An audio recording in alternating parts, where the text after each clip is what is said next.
Hello, and thank you for tuning in to Zippo Lion's Den. I would like to show you my latest Harley Davidson Zippo that I purchased. Number 49468 Harley Davidson. It is the Harley Davidson 1941 replica. It's a February 2021 case. Get these stickers off of here right away.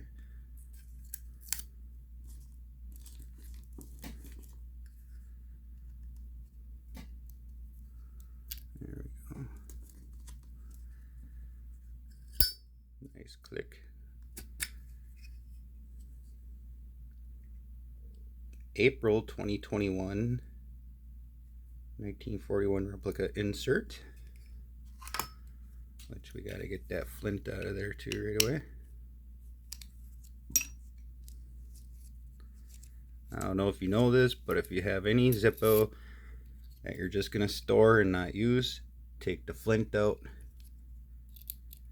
They like to oxygenate and kind of like, I guess you could say, calcify, and they become really solid and dust, and it's just a pain in the butt to get out of there afterwards.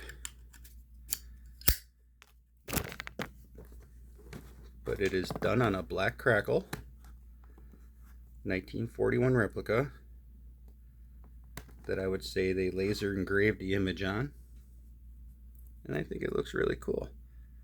I had wanted these when they first came out, never got one. Zippo no longer makes them anymore, so I found one on eBay for a good price and I bit the bullet and I bought it. So I think it's a pretty cool looking lighter. And everybody knows that watches my channel knows I like the 41 replicas. So hope you like what you see. Hope you hit the like button, subscribe, and have a great day. Thank you.